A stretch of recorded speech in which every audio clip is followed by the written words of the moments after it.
Welcome back. One of the questions I often get is, why are the video segments 5 minutes long?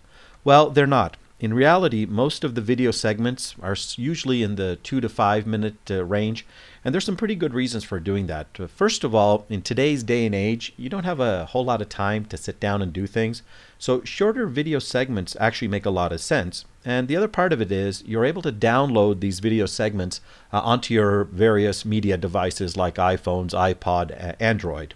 The other thing to think about is that regardless of your age, your attention span is pretty small.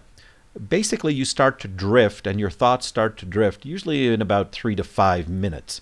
And it doesn't matter how old you are. If you're a little kid, the same thing happens. And even for adults, if you probably noticed while you're watching this video, you may have started to think about other things besides what's on this video. So with that in mind, the short length allows us to basically stop when drift or mental drift starts to occur.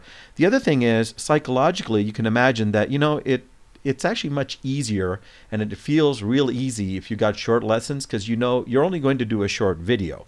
Because who's got time to sit down to watch an entire 1 hour of video versus just, hey, I only got a few minutes of time here, so I'm just going to do a quick video. And speaking of those long 1 hour videos, try finding an item in a 1 hour video. So imagine you're doing a lesson, your attention wanders, you miss a concept or you missed an idea. It's very, very difficult to go back and find where it was that you lost track. So short lessons allow you to do much easier finding and playing back the segment that you don't know. Bottom line, it's much easier to learn, much easier to do playback, much easier to do review, and of course, much easier to download smaller video segments. Okay, now let me talk about how the lessons and of course these video segments are organized. So what I'm actually going to do is I'm just going to describe the first lesson. So the first lesson is on a letter which is haha. And all I want you to do in that lesson is to sit and listen to what I say. So guess what? Here's what that lesson is called. The lesson is called 1A, haha words, listen. Okay? It's that simple. A number, a letter designation, a title like haha words, and in this segment you're going to listen. Well, guess what?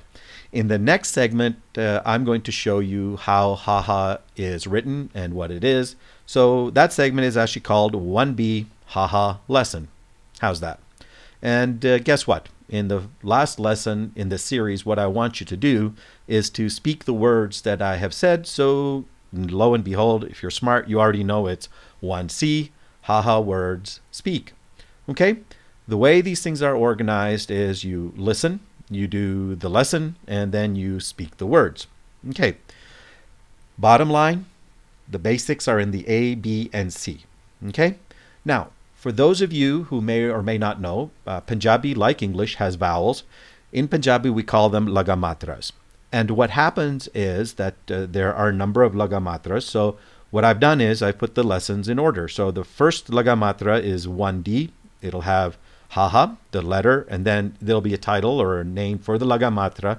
Then there's another lagamatra, and right now I've just put in lagamatra or LM for the example.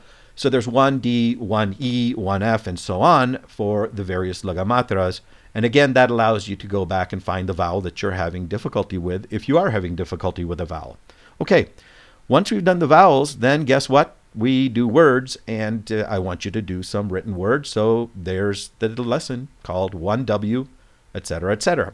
Now, I deliberately picked W for the written word so that anytime you want to jump to a lesson, you just have to know that it has a W in it, like a 1 or W, whatever.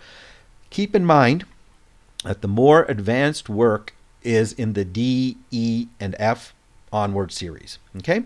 But basically, everything for a letter is together in the number. So 1A, 1B, 1C, 1D, 1E, and so on is all to do with the first akka that we're going to teach, which is haha.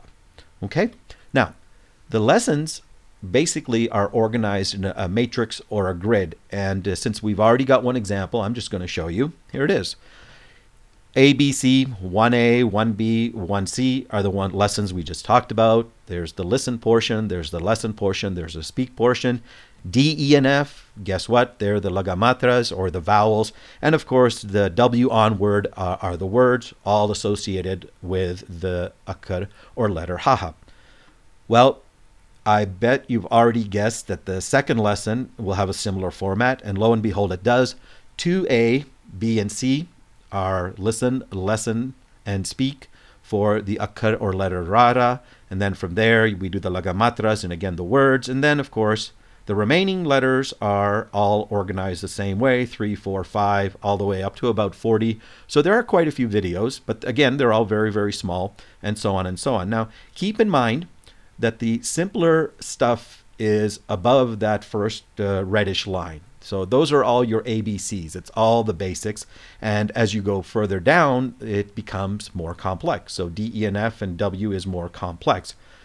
Regardless, what you're going to find is that the matrix design that I've given you is going to give you a whole lot of flexibility. And I'm going to talk about that in a subsequent lesson, or a subsequent video for you. For now, if you didn't get it, don't worry. Okay? Well, you can actually go back and watch this segment again, and go see if it helps to watch it a second time. If you don't feel like doing that, listen, don't bother. Quite frankly, the instructions in each lesson are quite detailed, and as long as you're following the lesson instructions, you're just going to do fine. And the other thing is, you know what? The video segments are only 2 to 5 minutes in length, and so you really can't get lost. And plus, you know what? Once you start to do this stuff, what you're going to find is it gets easy, because as you do it, you're going to learn how things are organized, and it's going to make a lot of sense. Okay? All right. In another lesson, or another video segment, which is the next one, I'm going to share with you some ideas on how you can use the lessons. Now, how you use the lessons depends on who you are. So really, you're going to see that there are 3 videos. And let me just ask you to pick the one which describes you the best. So, for example, if you are an older child, or perhaps a mature student, then I'm going to suggest that you watch the video which has got a 0 and a C, and it's called For Older Kids and Mature Students. In the event that you're a parent, then I'm going to suggest that you watch video 0D in this series, because that'll give you ideas on how to use the lessons for your younger kids. And of course, if you are a teacher, or perhaps you are somebody who wants to start a Punjabi school, I'm going to suggest that you watch lesson 0E, because that's one is for teachers. Okay? I'll see you in the next video segment, but for now, I'd like to thank you for your time and for your attention, and have a great day.